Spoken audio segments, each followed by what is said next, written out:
ngapain gue cepat-cepat jual di awal dan segala macam.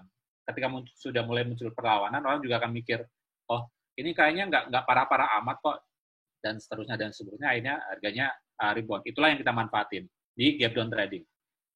Jadi pada saat opening ada 3 hal yang perlu kita perhatikan pada saat opening ya.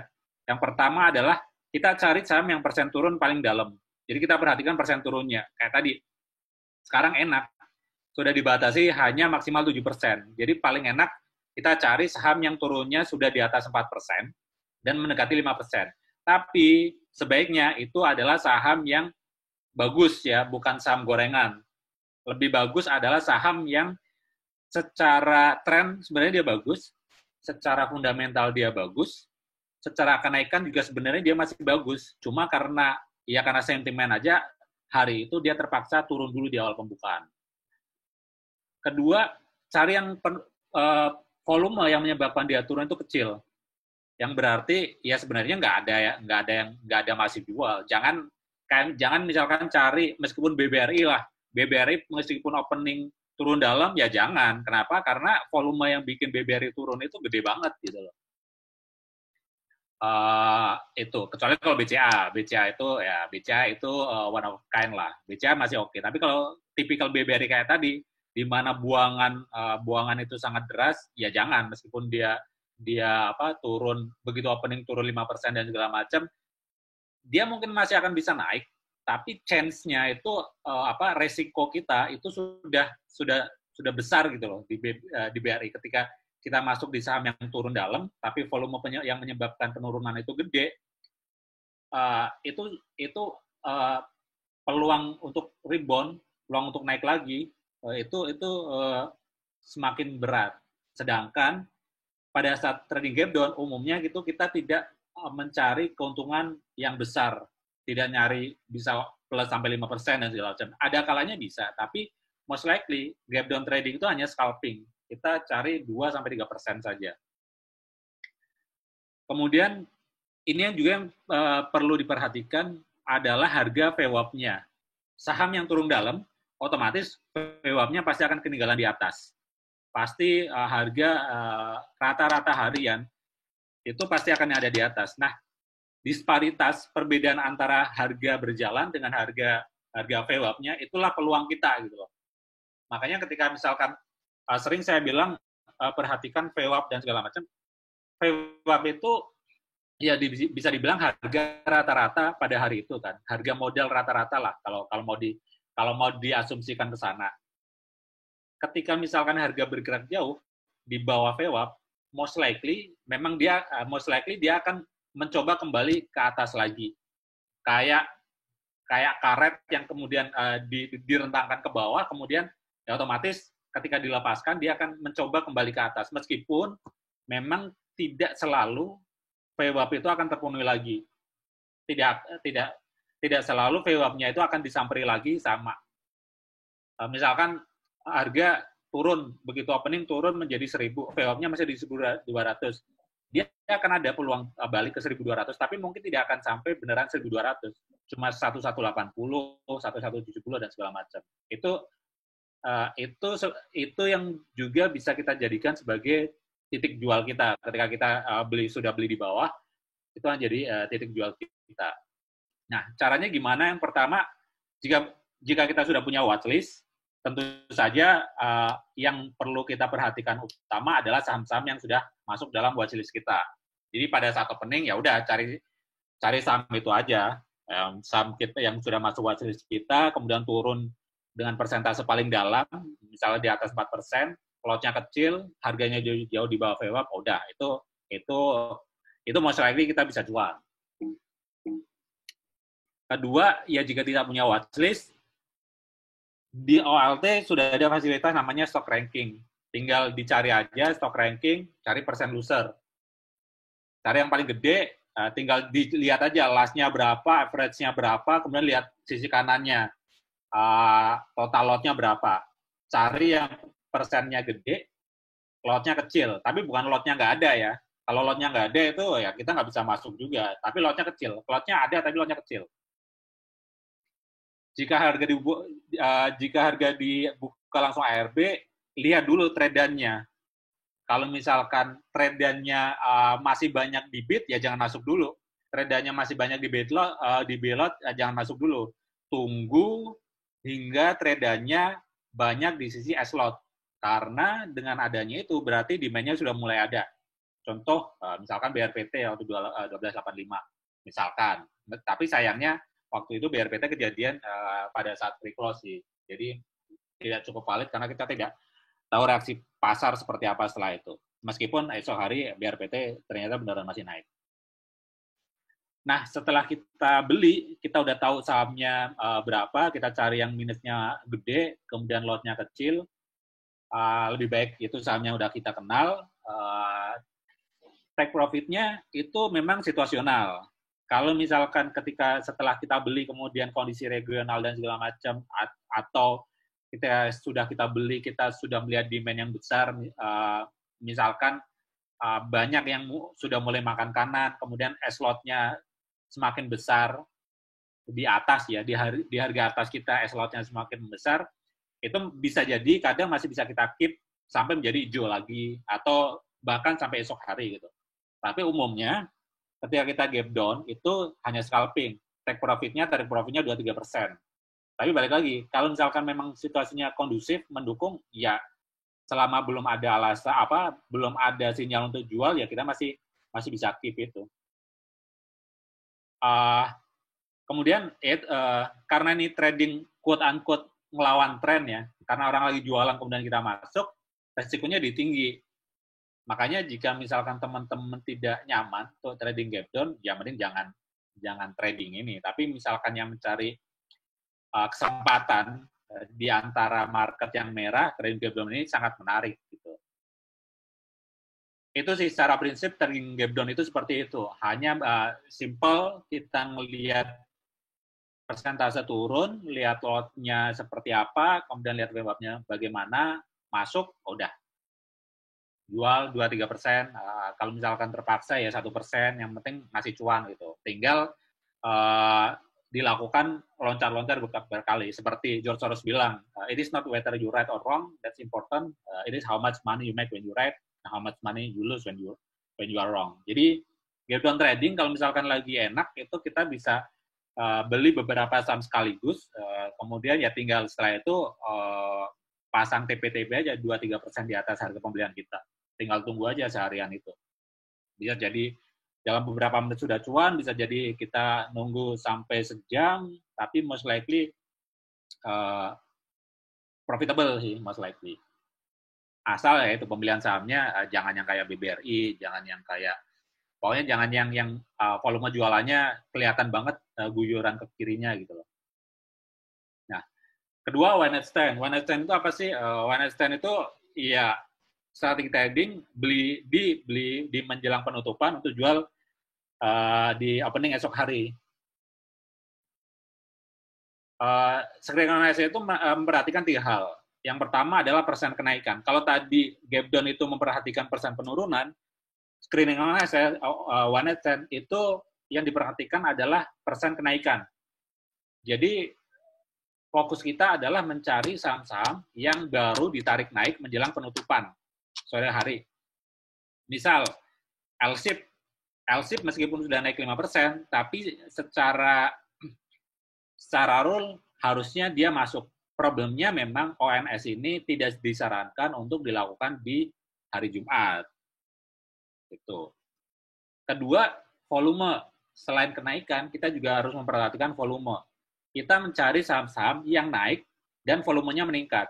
Kenapa volume penting? Karena balik lagi, volume itu adalah ya bisa dibilang bensinnya, bisa dibilang pendorong bahan bakar yang menyebabkan harga itu naik. Semakin besar volume, apalagi ketika kita melihat pada saat kejadian itu trade dan di S-lot-nya banyak di sisi kanan, itu makin mengkonfirmasi bahwa kemungkinan besar esok hari dia masih akan naik.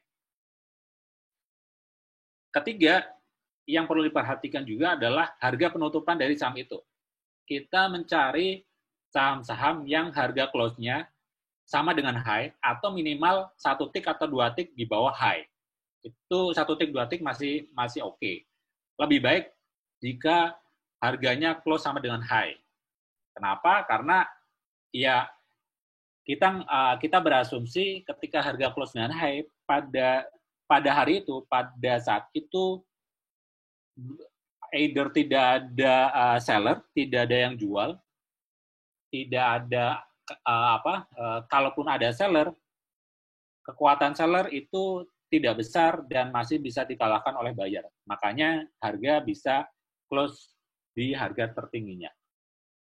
Nah, one night stand trading ini berdasar pada asumsi bahwa kenaikan saham yang terjadi pada akhir perdagangan kemungkinan besar akan berlangsung esok hari. Kenapa? Karena kenaikan hari itu terhenti, quote unquote ya, terpaksa berhenti karena jam tradingnya udah selesai. Kalau misalkan dia baru mulai naik nih, baru setengah 3, tarik ulur, dia baru berhasil naik agak banyak itu menjelang penutupan. Nah, jam 3 udah selesai, ya sudah dia berhenti, close high misalkan. Asumsinya, kalau misalkan, asumsi misalkan dia berhenti close di 750. Asumsinya, kalau misalkan dia jam perdagangannya ditambah misalkan sampai jam 4, dia masih akan bisa naik ke either misalkan 770 dan segala macam karena demand itu baru muncul di akhir-akhir aja gitu. Demand itu baru muncul di akhir perdagangan, entah karena ada info, entah karena ada berita, entah karena harga komoditas sore itu sudah terlihat naik, jadi orang-orang berasumsi nanti malam juga marketnya akan bagus. Itu yang terjadi. Makanya asumsinya, kalau misalkan itu terjadi, esok kemungkinan masih akan naik. Itu asumsinya. Nah, kalau kita perhatikan juga saham close high, itu kan umumnya dia akan membentuk candle Marubozu lah. Kalau misalkan full candle-nya Marubozu, atau hammer lah misalkan. Atau candle-candle yang close high, itu kan umumnya merupakan sinyal bagus gitu kan, merupakan sinyal beli. Marubozu, kemudian hammer hijau, itu kan sebuah sinyal bagus kan. Itu juga kenapa tadi salah satu prasyaratnya adalah close high. Kemudian seperti yang saya bahas tadi, perhatikan volume dan trend. Jika volume sudah di atas rata-rata, itu bagus. Jika tradannya banyak di S-lot, banyak di sisi over, itu juga bagus gitu. Makanya untuk volume perhatikan dua hal ini. Kalau misalkan tidak punya alat, tidak punya AMI broker atau tidak langganan bot dan segala macam, bisa dilakukan di OLT. Kalau di OLE, kalau yang tadi di gap down gitu kita cari tetap di stock ranking, tapi kalau gap down tadi kita carinya di percent loser, kalau screening kita pakai stock ranking tapi carinya di percent gainer. Jadi cari yang last-nya sama dengan high atau last-nya sedikit di bawah high kan. Misalkan dalam contoh misalkan KLBF nih beberapa waktu yang lalu ya, tinggal itu. Yang kita perhatikan adalah last dengan high, kemudian tail-out ini. Persentase oke. Persentase kita batasi di 2-3% sih. Meskipun di atas 5% oke. Tapi kalau misalkan masih terbatas di 2-3% kan harapannya besok ketika naik kita akan bisa dapat cuan lebih gede dibandingkan misalkan kita beli saham yang sudah naik 10% atau 5% gitu kan. Gitu. Kemudian catatan juga tidak semua saham cocok dipakai untuk one night stand. Jadi ketika kita sudah screening kemudian nemu kira-kira sahamnya mana yang bisa kita beli, jangan lupa bandingkan dulu dengan chart. Jangan khawatir untuk ketinggalan karena kita kan belinya menjelang penutupan, masih ada mekanisme pre-close dan post-close dan kalaupun beli jangan antri kiri tapi hajar kanan gitu. Tapi konfirmasi di chart karena banyak kan kayak INKP misalkan, INKP itu seringkali candle-nya Marubozu tapi esoknya merah gitu. Ada beberapa juga SMGR misalkan, SMGR juga seringkali kayak gitu, candle-nya hijau gede tapi esok hari itu close-nya merah. Nah, kemudian ada bagusnya juga sebelum mengambil keputusan, perhatikan opening Eropa dulu, kita lihat FTSE gimana, DAX-nya gimana, kemudian lihat juga, perhatikan juga Dow Future-nya gimana. Perhatikan juga harga komoditas. Kalau misalkan yang kita incer adalah saham-saham komoditas. Karena apa? Karena ini memang secara langsung tidak berpengaruh gitu ya. Tapi intermarket itu kan selalu ada kaitannya. Terutama kaitan psikologis gitu kan. Banyak trader yang ya kayak tadi Gebdon juga, ketika misalkan do-nya merah, otomatis dia mindset pagi itu pasti jualan dulu gitu, yang akan menyebabkan harga menjadi dibuka gap down. Nah, begitupun ketika misalkan down-nya hijau, yang mindset orang pelaku pasar adalah gimana caranya beli dulu karena takut ketinggalan. Makanya ketika misalkan down-nya hijau, seringkali kita lihat opening kita juga kan gap up gitu. Nah, pada saat gap up itulah kesempatan kita untuk jualan saham one night stand. Saham-saham yang ONS itu dijual pada saat opening gap up tadi. Karena biasanya setelah gap up, dia akan ada pullback. Meskipun pada akhirnya dia akan bisa lagi ya break resist intraday-nya. Tapi kalau misalkan kita mau trading kayak gitu, kita bisa dapat 2 rate. Jadi kita jual dulu saham one night stand di resist intraday, di berapapun high hari itu, kemudian kita tunggu pullback-nya, kita masuk di pullback-nya, baru riding lagi untuk scalping. Itu bisa dilakukan.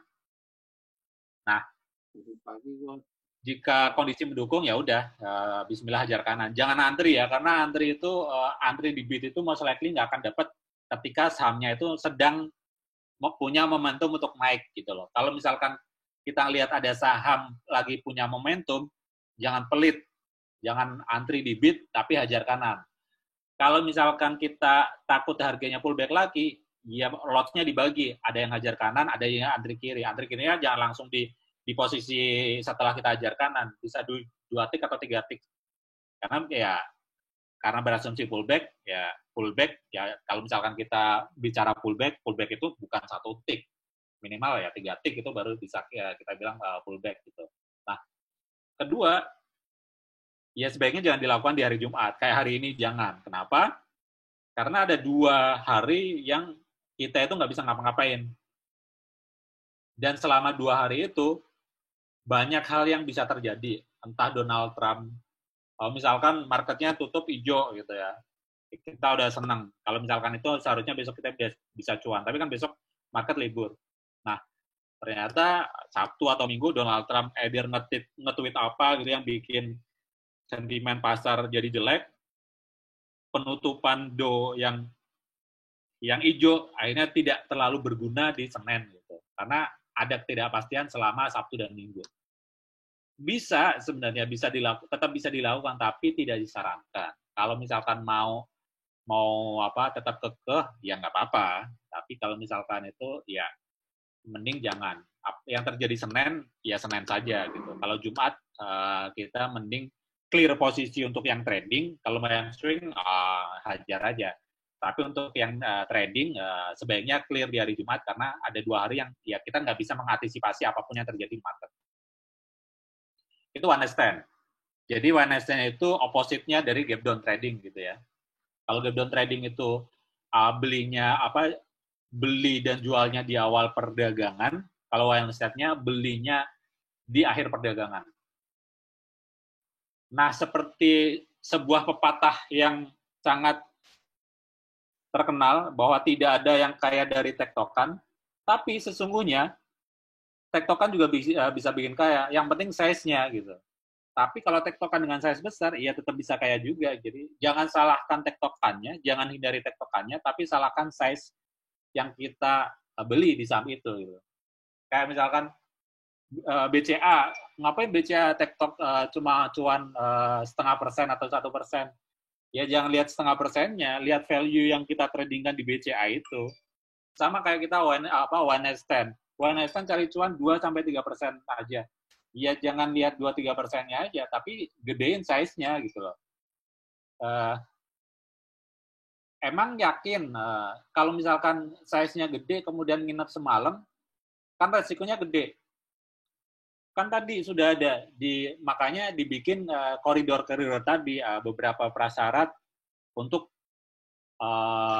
agar kita lebih yakin dengan size besar gitu ya di sang one night stand, dibikinlah koridor tadi. Itu adalah salah satu cara untuk mengantisipasi resikonya. Kalau misalkan sudah kita antisipasi tapi tetap aja kita rugi karena pergerakan esok hari tidak sesuai dengan prediksi kita, ya itu namanya risiko bisnis, bukan judi, karena semuanya sudah kita perhitungkan. Kemudian ternyata pasar beda, ya itu it's just a business risk gitu, normal. Dan itu ya tinggal kita cari gantinya aja di hari itu dengan trading gap down atau scalping yang lain gitu. Yang penting kan equity-nya tetap tumbuh gitu. Itu kemudian swing trading. Swing trading itu basically dia bisa dibilang sebagai trend trading sebenarnya, trend following lah. Jadi swing trading itu kan buy and keep selama trennya masih belum berubah gitu kan. Bagaimana kita tahu tren itu kan ada 3. Sayangnya kita nggak bisa nge-short, jadi kita nggak bisa trading, kita nggak bisa nge-swing pada saat market downtrend. Yang bisa kita lakukan adalah di dalam 2 kondisi market, baik di uptrend maupun di sideways. Problemnya untuk sideways, kalau misalkan mau swing trading profitnya cukup masuk akal, harus cari saham-saham yang sideways-nya range-nya lebar. Sayangnya tidak banyak saham yang sideways dengan range lebar. Makanya salah satu pilihannya kalau mau nge-swing, ya mau nggak mau kita harus nge-swing di pada saat kondisi uptrend. Nah, kalau nge-swing itu kan kayak gini sebenarnya kan. Jadi satu swing itu kan dari titik low ini ke titik atas ini itu satu swing. Dari titik low menjadi higher high ke higher high kan. Ini ketika turun dia akan membentuk lower high. Kemudian dan seterusnya gitu kan.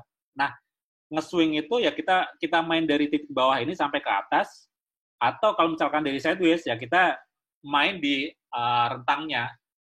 rentang sideways-nya. Pendekatan untuk swing itu kalau menurut saya ada beberapa screening yang bisa kita lakukan ketika kita memilih saham-saham yang untuk swing. Yang pertama adalah cari saham yang dekat support, karena kita akan memanfaatkan swing ketika dia rebound dari support. Ketika supportnya gagal ditembus, kemudian asumsi harga akan bergerak naik lagi, itulah kita swing di situ. Seberapa lama swingnya ya tergantung pergerakan ketika dia gagal menembus support dan kemudian rebound itu. Kedua, candle reversal, entah hammer, entah doji, entah apapun candle reversal setelah downtrend. Jadi screening untuk swing trading cara kedua yang bisa kita lakukan, screening aja candle-candle yang reversal. Jadi cari candle hammer, doji dan segala macam, ya, baru perhatikan entry-nya kapan. Entry-nya setelah reversal itu terkonfirmasi. Kalau misalkan mau gambling ya bisa aja masuk pada saat hari di mana candle reversal itu terbentuk. Tapi itu kan belum pasti. Kalau misalkan mau sedikit lebih pasti ya nunggu esok hari ketika candle reversalnya terkonfirmasi. Konfirmasinya bagaimana? Ya minimal close-nya di atas high candle candle reversalnya. Kalau dojinya misalkan di 1.200 ya minimal close di 1.210 lah misalkan. Kemudian ini salah satu pendekatan yang paling saya suka, cari saham-saham yang posisinya mendekati MA5 atau baru saja break MA5. Mungkin sudah sering saya bilang bahwa bagi saya MA5 itu adalah indikator untuk perubahan tren. Setiap perubahan tren, ketika sebuah saham mau berubah trennya, entah dari downtrend kemudian mau uptrend atau sideways, entah dari uptrend, kemudian dia mau berubah jadi sideways atau downtrend, pasti dia akan melewati MA5-nya dulu. terserah Anda mau pakai EMA, Exponential Moving Average, mau pakai Simple Moving Average, atau mau pakai Whole Moving Average, terserah. Yang penting periodenya adalah 5. Karena itu periode paling pendek yang masih masuk akal menurut saya. Kalau misalkan mau pakai 3, terserah. Tapi kalau saya pakainya MA5 untuk screening. Masuknya kapan? Lebih aman ketika masuknya adalah dia baru break MA5-nya di harga berjalan. Jadi kalau misalkan sudah nemu saham-saham yang kayak gitu, diincer kayak gitu, bikin alert dulu aja. JST misalkan, JST turun, ya udah bikin alert aja MA5J berapa. NV misalkan, NV ya udah bikin alert aja. Demas misalkan, bikin alert aja di situ. Kemudian cari saham yang kalau misalkan break resist, ketinggalan di awal, ya meskipun ini ini lebih beresiko gitu ya, tapi bisa dilakukan untuk swing. Cari saham-saham yang break resist.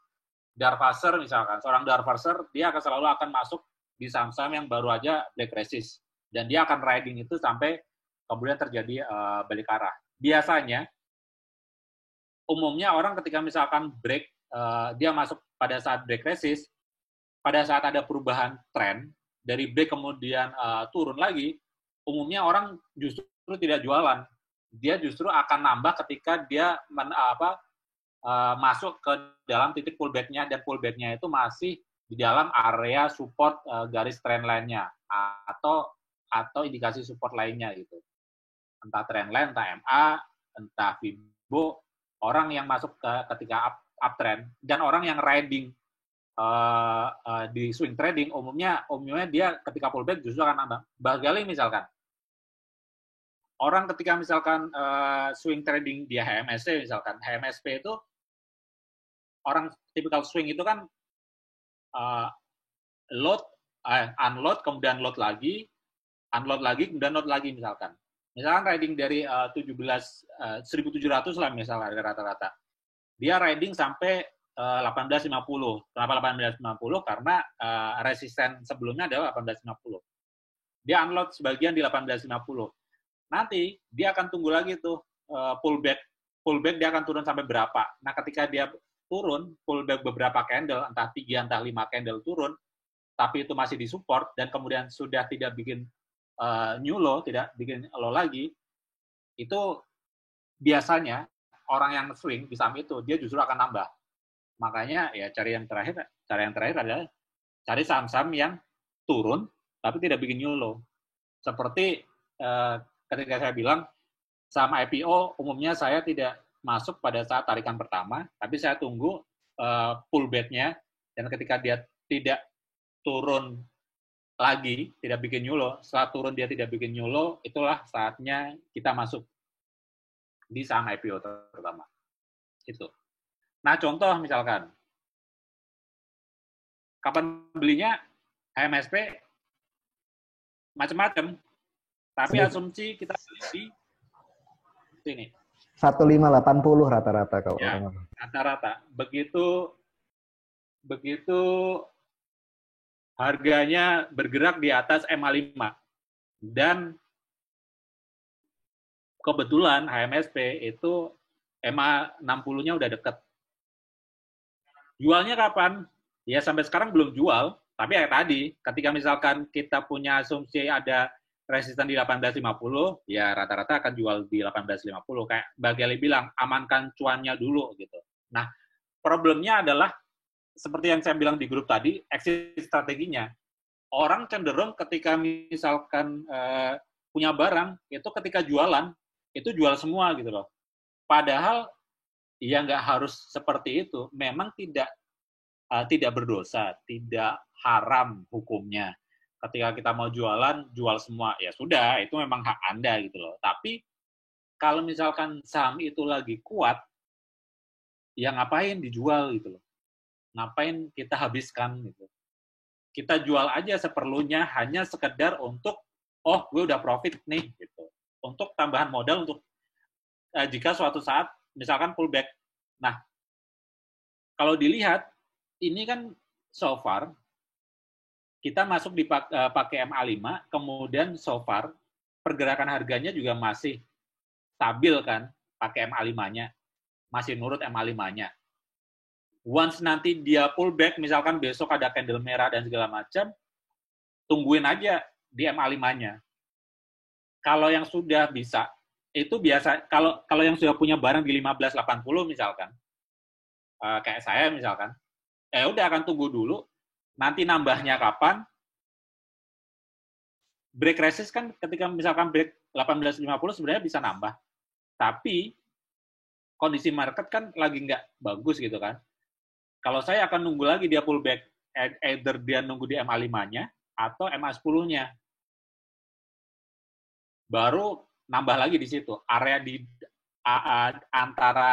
harga antara MA5 sama MA10 itu ada area untuk nambah lagi. Average kita pasti akan naik sih memang. Tapi nggak ada masalah. Toh kan asumsi kita harganya masih akan bergerak naik ke atas lagi. Toh trennya kan belum berubah gitu kan.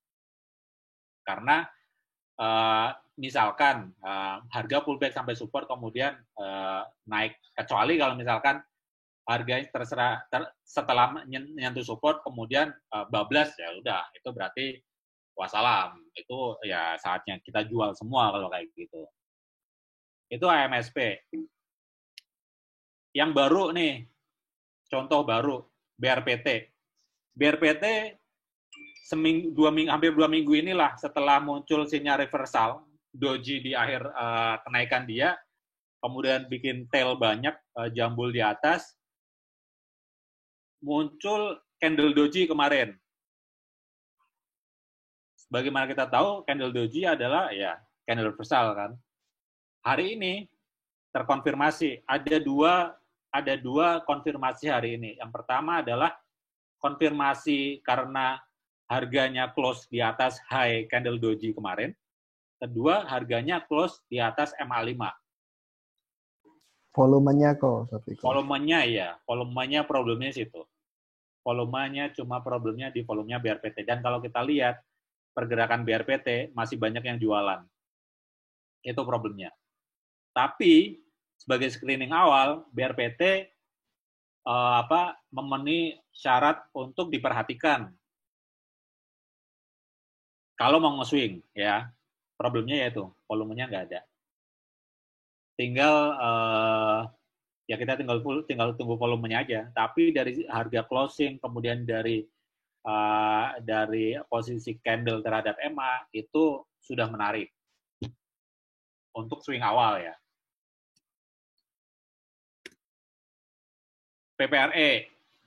PPRE aku masuk pada saat dia bergerak di atas MA5. Problemnya dia lemot. 138 nanya ya. Problemnya dia lemot, tapi nggak masalah. Yang penting tiap hari masih naiknya 1%, 2% ya nggak ada masalah. Toh ini saham lumayan nggak volatil sih, lumayan nyantai naiknya tapi konsisten gitu. Ya sudah, belum ada alasan jual. Kenapa? Karena ya dia masih bergerak di atas MA5-nya, meskipun beberapa kali sempat turun di atas MA5, tapi closingnya di atas MA5. Nggak ada masalah PPRE itu sebelum ramai. So far volumenya oke, dan ya belum ada alasan untuk jual. Bull saya masuk 2 kali. Pertama gagal. Saya masuk bull 2 kali di April awal sini. Habis itu gagal. Pertama kali masuk bull, konsultasi sama Mbak Gale. Gimana caranya masuk bull? Ya udah. Hari berikutnya, percobaan kedua, sini.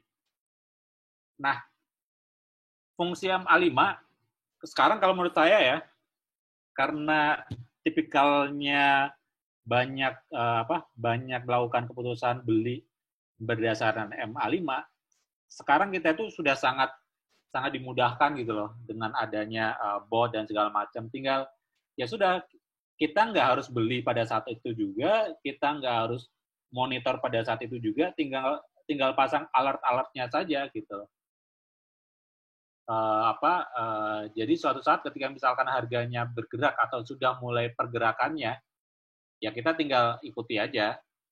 Itu sih sharing saya sore ini, gap down trading, one night stand, dan swing trading.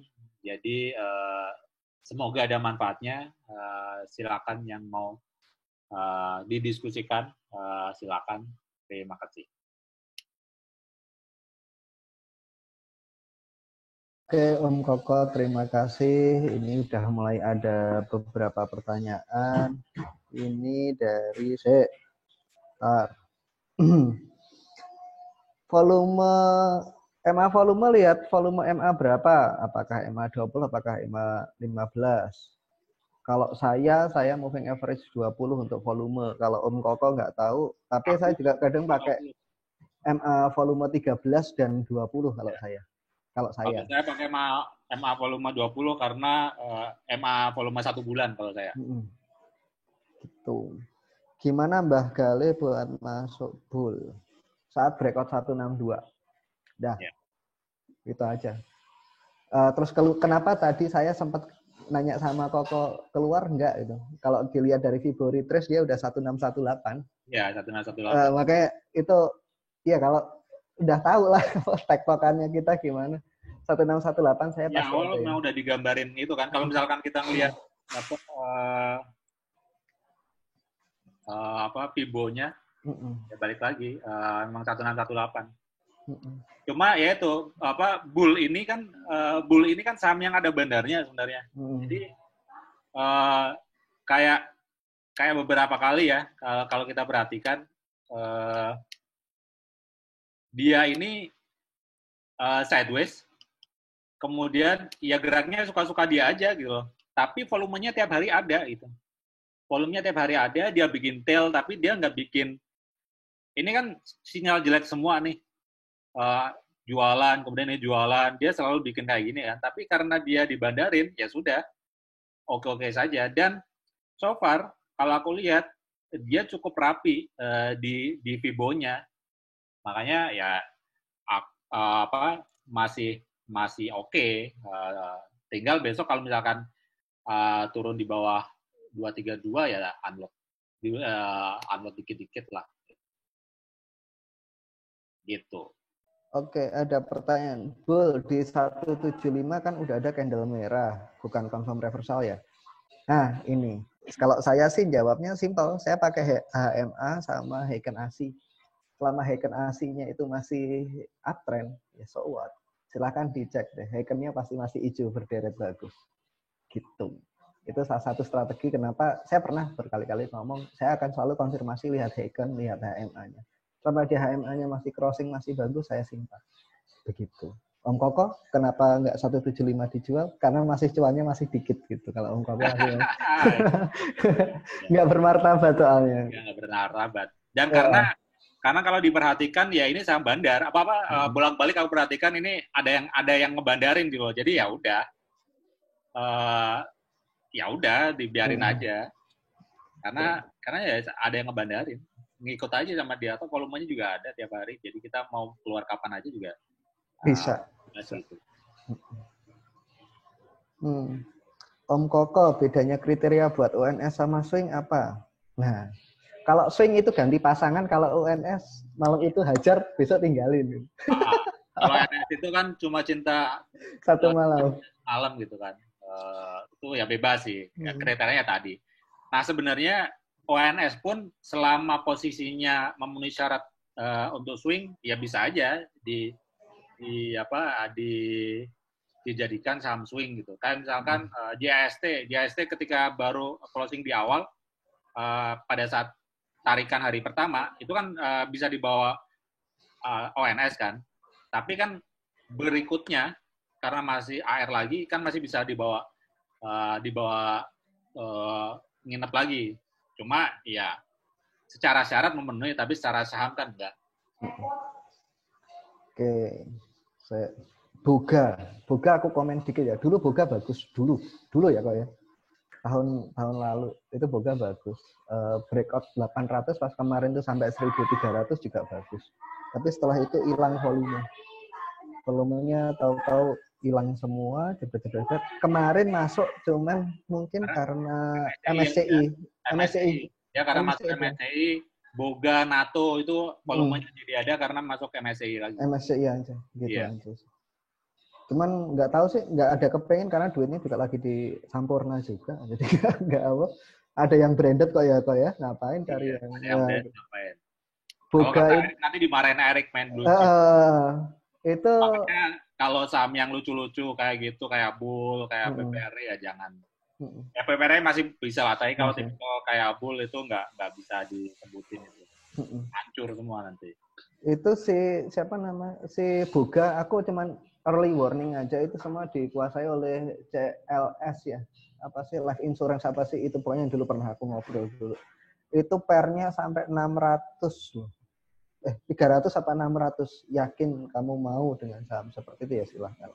Terserah itu ya sendiri. Untuk swing trading gimana exit strateginya? Tadi udah disinggung sama Om Koko, exitnya salah satunya kalau breakdown MA5 ya kok ya, salah satunya Ya. keluar. Kalau saya kayak tadi exit strategi swing itu kan sebenarnya bisa gradual. Jadi kalau misalkan mau exit swing, itu exitnya jangan semuanya gitu loh. Kalau misalkan kita yakin, ini sahamnya lagi uptrend nih. Uptrend tipikalnya apa? Uptrend ya gampang lah. Bergerak di atas MA5, di atas MA10, atau MA20, atau MA60 lah. Kalau misalkan kita mau saham-saham yang posisinya kayak gitu, kalau misalkan mau exit, ya exitnya jangan semua. Memang boleh, terserah ya, mau exit semuanya itu hak Anda. Tapi kalau misalkan kita lagi nemu saham yang bagus, sayang kan kalau misalkan dia masih naik, tapi kita udah nggak punya barang, kemudian emosi, udah habis barang, dia masih naik, emosi, kemudian beli lagi di harga atas, yang terjadi malah nyangkut gitu loh. Kalau exit strategi, ya udah unload aja sebagian. MSP misalkan, MSP itu kita jualan di 1850 adalah sesuatu yang wajar. Kenapa? Karena 1850 adalah resisten. Orang-orang banyak takut itu jadi double top gitu kan. Ya sudah, unload dulu situ. Tapi kalau misalkan kita punya 1000, ya jangan 1000-1000-nya dijual di 1850. Taruhlah kita jual secukupnya aja. Kalau misalkan ya udah 500 jual di situ. Nah, 500 itu kan ya udah balik lagi ada duit kan, bisa di trading yang lain atau nanti dibeliin lagi ketika dia pullback dan dia berhenti di supportnya entah MA5 entah MA10 untuk melanjutkan kenaikan lagi. Sebuah tren itu kan pasti bergerak zigzag. Nggak ada tren yang naiknya langsung ke atas terus itu. Pasti sebuah tren itu pasti akan naik dulu, kemudian pullback ke support, naik lagi, break resist, naik lagi ke atas, pullback lagi, resistnya dari support, dan seterusnya kayak gitu kan. Nah itu yang kita manfaatin untuk swing gitu loh. Bisa aja kalau misalkan kita nemu saham yang lain lebih bagus ya udah jual aja semua. Tapi ketika kita masih yakin terhadap saham itu ya sudah, kalau misalnya mau jual ya jangan exit strateginya jangan jual semua gitu. Gitu sih kalau aku. Aku jawab Sidki dulu. Contoh beli BRPT 26 Maret ya saat murah-murah itu 480-500. Kan naik terus sampai 2. Tapi pas 8-13 April harga 985-900. Jebol ke bawah MA5 terus naik lagi. Coba balik lagi Sidki. Coba cek di Heiken-nya deh. Kalau Heiken-nya sempat merah kalau saya ya, itu pasti saya unload sebagian. Tapi kalau misalnya sampai dia bikin new low dari new low, kan itu saat sideway-nya itu bikin new low pasti saya buang semua. Gitu. Ya emang harus benar-benar bisa. Kalau Pak Eko apa ya istilahnya, IBH IBL ya, apa sih ya, inisial itu bisa. Atau pakai pivot kalau kamu nggak mau pusing bisa pakai pivot juga kelihatan. Kalau jebol S-nya buang ya silahkan lah. Kalau TP atasnya gimana? Kalau saya mungkin berkali-kali yang pernah ngobrol sama saya 1618 saya pasti unload. Itu udah apa? Di Vibo projection-nya saya pasti unload. Walaupun sebagian atau ini pasti saya unload. Nanti kayak MSP tadi 1840, saya nggak beli 1850 sih, karena saya kan penganut yang bukan ujung ya kok ya. Aku kebetulan kan 1850, 1840, 1850 itu kan ada hijau sama merah tuh tumpuk-tumpukan tuh candlenya tuh, yang resist sebelumnya. Saya harus yang kesentuh lebih banyak ya, saya di area itu makanya saya jual, bukan di 1850 ujungnya enggak. Jadi saya di bawahnya dikit tadi saya jual, kebetulan turun lagi ke berapa tadi sempat nambah lagi gitu. Jadi kalau misalnya ada yang nanya, kok barang Om Galih ada terus? Ya beli atas saat turun ambil lagi, beli atas saat turun ambil lagi. Tadi pagi aja saya ngambil lagi. Karena tadi pagi sempat merah sampai MA5-nya tadi. Tadi pagi kan kayak gitu. Nah, saya berani ngambil 17.40 kalau nggak salah tadi. Dan kalau misalkan kita beli kayak gitu ya, nge-swing itu, lebih baik kalau kita catat atau nulis average-nya. Iya. Orang kadang lupa di situ. Jadi kadang dia nggak tahu, kan sebenarnya kalau misalkan kita punya barang itu kan harganya beda gitu loh. Meskipun yang tercatat di sekuritas itu kan harga average kan. Tapi secara modal kan itu sebenarnya beda gitu. Makanya lebih baik kita kalau kita mau nge-swing kita masuk di harga yang berbeda dan perbedaan harganya itu cukup jauh gitu ya. Itu sebaiknya dicatat itu. Harga pembelian pertama berapa lotnya, harga pembelian kedua berapa lotnya. Karena bisa jadi suatu saat kita akan jualan sejumlah lotnya itu gitu loh. Kalau saya sih simpel, yang tadi pagi saya beli 17.40, yang saya jual 18.50 tadi gitu. Jadi ya, udah lotnya itu aja dan kita masih cuan gitu loh. Masih cuan di harga itu. Cuma bawah tuh masih bawah. Secara duit kan kita nerimanya utuh kan. Kita misalkan hari ini beli 10 juta kemudian jual di 12 juta. Kita cuan 2 juta misalkan. Itu kan cuan 2 juta tetap utuh. Tapi harga average kita kalau swing itu sudah berbeda gitu loh. Dia nggak akan balik lagi. Bukan 1.500 lagi bukan. Tidak akan menghilangkan harga yang kita beli hari ini. Tektokan itu. Jadi itu biar kita tidak tertipu, tulis itu. Atau kalau nggak ya diingat-ingat. Kalau saya ada recapnya di Excel. Jadi berkali-kali. Dia dicatat di Excel, di jurnal. Makanya pentingnya jurnal di situ. Gitu loh. Maka saya kadang kok orang ngomong kadang ya kalau saya pribadi ini kok pameran persen sih, kalau aku sih persen nggak apa-apalah, yang penting duitnya yang yang nambah. Iyalah. Aku sih emang kalau bisa ngekip dari bawah sampai atas itu terus hebat, enggak. Saya di dalam situ masih bisa bolak-balik dapat duit terus gitu loh. Simple. Tujuan saya duit bukan persen. Terus ini ada pertanyaan yang kayak BSDE gitu gimana? Kemarin menarik tapi hari ini kayak padahal itu enak buat TikTok loh. Kamunya aja nggak nyadar buat TikTok. Coba deh BSDE kamu main 590 600 ambil 640 650 jual. Itu dapat terus. Itu TikTok kan. Kalau misalnya kamu nanya mau hold BSDE dengan patokan Heiken kali ini salah. Karena Heikennya closingnya nggak bagus. Heiken yang bagus adalah yang buntutnya di atas. Kalau masih ada buntut atas bawah jangan diikuti. Itu masih Heiken wait and see. Gitu loh. BSD itu LK-nya udah keluar dan dia nggak terlalu bagus, jadi nggak terlalu bagus. Tektokan aja. Iya. Gitu. Jadi memang apa ya? Ya padahal kemarin aku juga ngomong ini nggak buat hold sih, cuma gitu loh. Udah ngomong kalau misalnya emang masih hold ya aku udah ngomong hati-hati ya begitulah. Oke ya. Ini apa dia SMR ya, dia MSM belum tahu. SCR Koko, iya SCR Koko itu mewakili ONS meskipun tidak 100%, tapi itu sudah cukup mewakili, jadi itu bisa dipakai. Plus sebenarnya pendekatan di HQ saham itu kan yang di trading plan itu kan mirip-mirip sebenarnya. Itu juga bisa dipakai. Terserah kalau misalkan ada cara lain yang itu menguntungkan, ya silakan dipakai. Tapi yang saya sharing adalah cara pendekatan yang selama ini saya pakai. JSMR masih ada power buat nutup gap. Kalau saya tahu saya udah punya rumah di Menteng. Gitu. Tapi kalau ngelihat candle-nya aja udah kayaknya ya. Udah capek dia. Kita gitu ya. Saya nih bukan kita. Saya tuh nggak cari berita. Saya lihat chartnya aja. Kalau chartnya udah bilang enggak ya enggak. Gitu. Kalau masih bilang iya. Gitu aja. Simple. Harus cut loss ya cut loss. Gitu aja. cara narik garis Fibo. Ya narik garis Fibo asal kamu itu tahu high-nya, tahu low-nya, tinggal tarik. Kamu tinggal nyari mau Fibo mantul atas atau mau cari support bawah gitu aja. Udah pernah kayaknya di yang pas pertama dulu ya kok ya. Tidak pertama pernah waktu bahas support resistance. Ya itu udah pernah dibahas. Jadi karena hari ini tidak bahas itu asumsinya sudah pernah. Sudah pernah.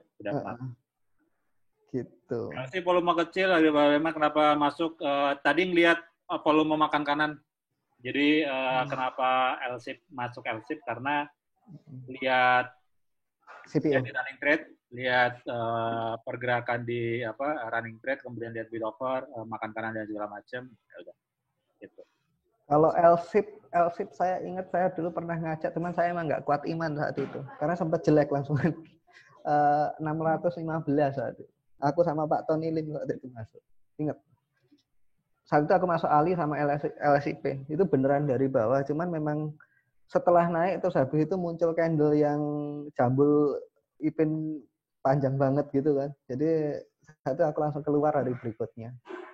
Cuman ternyata masih naik juga. Mau cari cara masuk, duit udah di IMSP, jadi ya sudah, nggak tertarik lagi. Saham yang cocok buat swing trader ya, basically bisa trading itu kalau misalkan bisa pilih saham-saham yang tidak terlalu volatile sebenarnya, paling enak kayak gitu. Kenapa? Karena kalau misalkan sahamnya volatile itu kita kadang nggak kuat iman. BRPT misalkan, BRPT di swing bisa, tapi kalau misalkan kita perhatikan running trade tiap harinya itu kita bisa deg-degan lihat BRPT gitu. BRPT bisa, BTPS bisa, tapi intraday-nya BTPS itu ya gitu, bikin nggak nyaman gitu. Kalau misalkan mau nge-swing di saham-saham kayak gitu, ya sudah, jangan bisa di saham kayak gitu, tapi jangan perhatikan running trade. Kalau mau bukanya itu pada saat break sesi aja. Selama posisi harganya masih di atas MA5 misalkan atau masih di atas MA10 ya sudah, kita keep sampai sesi 2. Selama sesi 2 masih bertahan, keep untuk esok hari. Begitu seterusnya tiap harinya gitu. Kalau misalkan ternyata esok hari harganya close di bawah support atau di bawah MA5 atau apapun pendekatan support yang kita pakai, ya baru kita jual. Problemnya memang resikonya adalah ada kemungkinan kita exit-nya tidak maksimal. Bisa jadi kalau misalkan kita harus keluar rugi, ya kita rugi lebih dalam. Tapi itu trade-off yang harus kita bayar gitu loh, harus kita tanggung. Jadi ya disesuaikan aja masing-masing. Kalau sesuai aja, MNCN sesuai, BRPT sesuai, BTP sesuai, INKP, PTBA semuanya sesuai. Tinggal home aja sesuai dulu kok. Home. Iya. Home aja sesuai. Problemnya di gerakan intraday-nya sih. Dari 53 ke 100 berapa itu tuh? Itu sangat bikin tidak nyaman. Kan sebenarnya nge-swing itu kan prinsipnya masih simpel. Kita beli dan kita tahan selama belum ada sinyal jual. Nah, sinyal jualnya apa kan balik lagi masing-masing. Kebetulan kalau saya kan salah satu sinyal jualnya adalah harganya di bawah MA5 itu. Ya sudah, kalau misalkan kita mau pakai prinsip kayak gitu, ya sudah di keep aja terus selama harganya tidak close di bawah MA5 atau dilonggarin selama tidak di bawah MA10. Ya udah keep aja terus. Tapi ya itu jangan lihat gerakan intraday-nya. Karena bisa jadi gerakan intraday-nya naik turun nggak jelas. BRPT hari ini ketika dia sudah sentuh awal misalkan 1195, dia turun lagi kan ke bawah. Kemudian break lagi ke atas, habis itu sampai 12.30 dia turun lagi sampai 12.05 gitu. Kalau misalkan kita tipikal yang nggak kuat mental, tadinya niat nge-swing, ngelihat pergerakan kayak gitu, udah jual duluan itu pasti. Karena takut harga turun di bawah. Resikonya memang kalau misalkan nge-swing model ngelihatnya di sesi 1 atau sesi 2, ada resiko kita exit-nya nggak maksimal kayak tadi. Bisa cuan rugi lebih dalam dan segala macam, tapi nyaman. Yang penting adalah kita sadar aja resikonya kayak gitu, ada resiko kayak gitu. Baik kalau misalkan kita mantengin intraday, resikonya kita jualan meskipun sahamnya ternyata masih bisa naik esok hari, dan ada kemungkinan kita akan masuk di harga yang lebih tinggi kemudian nyangkut, atau resiko lain kita pilih, ya sudah, monitornya adalah pada saat tutup market sesi 1 dan sesi 2. Hati kita lebih nyaman, kita nggak deg-degan, tapi resikonya adalah kita bisa jadi keluar dengan kerugian yang lebih besar. Tinggal mana yang paling cocok, itulah yang itulah yang dipilih gitu loh. Masing-masing kan beda, masing-masing orang. Kalau secara saham semuanya itu cocok. Yang disebutin BTP aja, mentionin KPPDB semuanya cocok. Selama trennya ada ya. Kalau lagi sideways ya jangan. Tapi kalau kayak misalkan BRPT lagi mulai, itu bisa dilirik. Kalau mention lagi mulai ya bisa dilirik. Gitu. Itu ada yang nanya, sebenarnya nggak usah narik garis Vivo, tapi lihat Vivo di bot. Nggak tahu ya, kalau saya pribadi, ini saya pribadi sih. Bot itu kan tergantung dia ngelihatnya di time frame berapa harinya gitu loh. Akan hasilnya akan berbeda kalau kamu melihatnya lebih di time frame yang lebih gede gitu. Mau berapa hari. Terus bot juga kayaknya cuma retracement doang ya. Kalau yang projection kayaknya belum ada ya. Ya aku nggak tahu sih. Tapi mendingan belajar deh, garis orang nggak susah kok. Cuman narik-narik doang. Belajar aja. Kalau ngelihat di bot takut salah, bukan salah, takut nggak pas aja naruh titiknya. Vivo itu asal naruh titiknya pas. Sering kali kalau yang ngomong Vivo gini-gini, ya semua juga tergantung nariknya dari mana gitu. Gitu ya. Oke. Mbah Saleh, makasih. Aku emang udah soleh. Om Galih makan apa kok hafal banget histori transaksi sampai harga-harganya? Ya karena dicatat. Gitu. Jadi ingat ngambil di harga berapa, gitu. Oke. Nah. Ada lagi? Kalau enggak kita cari takjil. Siap. Wood, ada yang nanya Wood. Wood kira-kira gimana? Udah TP 170, masih lirik. Wood emang sempat 170 ya? Bukannya udah tinggi ya sekarang ya? Itu Wood apa sih? Wood mana ada pernah 170? Makanya aku agak kok kayaknya gue ketinggalan banget kalau 170. 170 370 ya, makanya aku udah langsung panik aja gue. Ya. Wood itu masuk di akhir April ya pada saatnya. Ya. Balik lagi semuanya itu kalau saya kuncinya di MA5 sih. Tinggal gimana kita, kalau saya ya tinggal pendekatannya cari saham-sahamnya ya udah yang MA5. Masuknya kalau saya selalu pakai MA5. Ya, turunnya ketahan MA60. Cuma problemnya gini. Ini kan baru hari pertama gitu kan. Ini udah hari ketiga Wood kan. Nah, selama 3 hari ini dia selalu bikin new low gitu loh. Dan baru hari ini ketahan MA5. Kalau misalkan besok dia tertahan, misalkan tetap nggak bikin new low, ya bisa jadi akan naik lagi. Bisa jadi. Tapi tergantung kita mau ambil posisi gimana di Wood. Kalau misalkan lihat indikator yang lain kan juga arahnya masih turun tadi. Dan kalau lihat volumenya kan udah habis di candle 4 hari yang lalu kan, volumenya udah gede banget itu kan. Ya gitu. Takutnya nanti besok-besok volumenya hilang lagi gitu. Masalahnya di situ. Oke. Ini Mbok, daripada nanya emiten, mending kita nanya yang jangan emiten. Strategi. Kalau emiten nanti kita jadi ulas for tuh nanti. Kalau double top, kira-kira sudah tidak dapat. Double top tidak ada peluang mantul gimana? Mantul naik. Double top itu justru peluang turun. Peluang turun. Nah, kalau nemu, jadi gini, kalau misalkan double top, itu kan asumsinya, double top itu kan, kenapa disebut double top adalah sebuah saham yang tidak bisa break resist. Makanya resistnya jadi ada 2 tuh. Jadi sama-sama top gitu kan. Nah, ketika dia bentuk double top, bukan otomatis, kemungkinan besar kan dia kan pullback kan.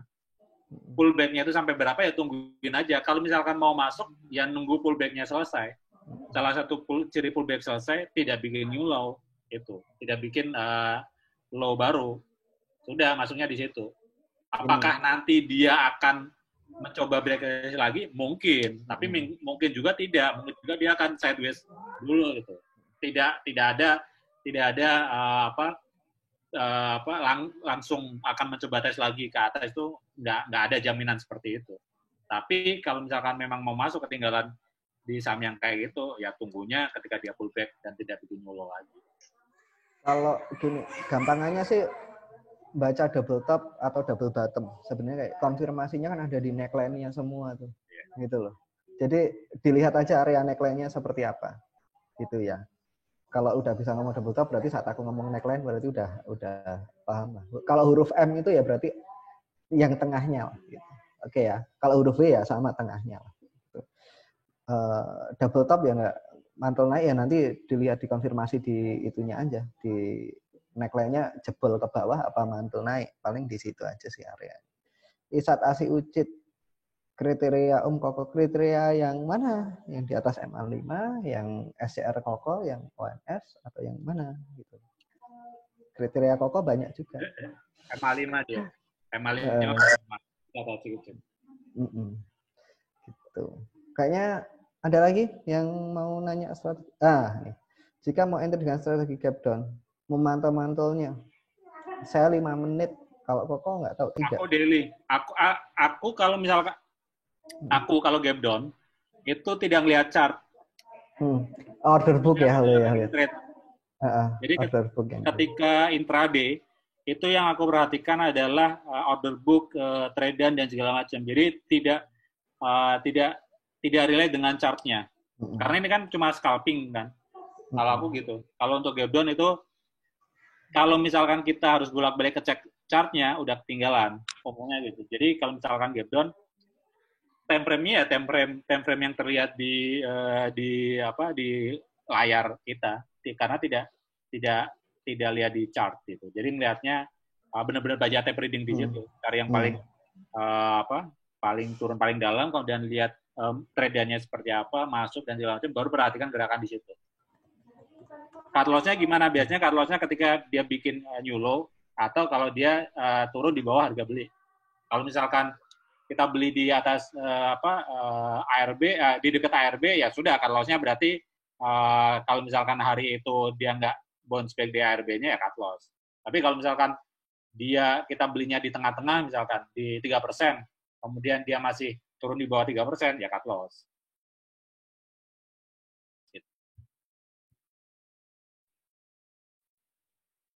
Swing lalu tren patah ternyata false break.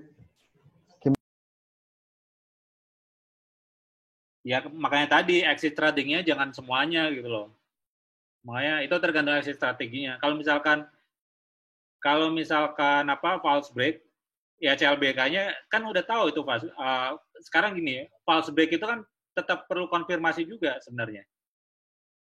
Kan either misalkan dia breakdown itu kan perlu konfirmasi hari berikutnya. Tinggal tunggu aja hari berikutnya terkonfirmasi atau enggak. Kalau misalkan terkonfirmasi dia break, ya bisa masuk lagi. Tapi balik lagi, kalau misalkan seperti itu, resikonya kita jadi lebih besar aja sih. Jadi tiap orang resikonya kan berbeda ya. Kalau misalnya mau pakai Hurley bisa kayak Kohatong itu dulu ngomong pakai EMA 21 Hurley patah, ya berarti dia bakalan bakalan breakdown misalnya kayak gitu. Konfirmasinya di jam-jaman kan bisa juga. Cuman ya kalau misalnya lebih nyaman dengan kayak Koko yang harus mau nunggu sampai closing hari ini kayak apa, ya resikonya harus siap juga untuk rugi lebih dalam. Makanya resikonya antara saya sama Koko aja berbeda gitu. Saya takut kalau gitu ya. Oke. Saya juga tidak tahu resikonya mau nunggu false break-nya itu mau seberapa, ya beda-beda tiap orang. Gitu. Ya. Apalagi ya? Wes ya. Dah. Wes. Dah. di India oh ini Pak Eko, di India dikenal sebagai opening race. Ya. Pak Eko nunjukin dong Pak, banyak yang kangen loh Pak. Ayolah. Pak Eko. Pak Eko ngumpet sih. Nah ya, kayaknya karena nggak ada yang nanya lagi, Om Fendi bisa di stop recordingnya. Terima kasih atas sesinya selama ini Om Koko. Ya, selamat berpuasa, selamat berlebaran nanti. Nanti mungkin ada lagi yang mau share di next-nya lagi. Ini kan Om Koko udah nih selama work from home. Nanti ada lagi yang mau share, monggo dipersilahkan. Materi nanti ngomong aja di grup. Oke ya? Clear ya? Thanks all. See you.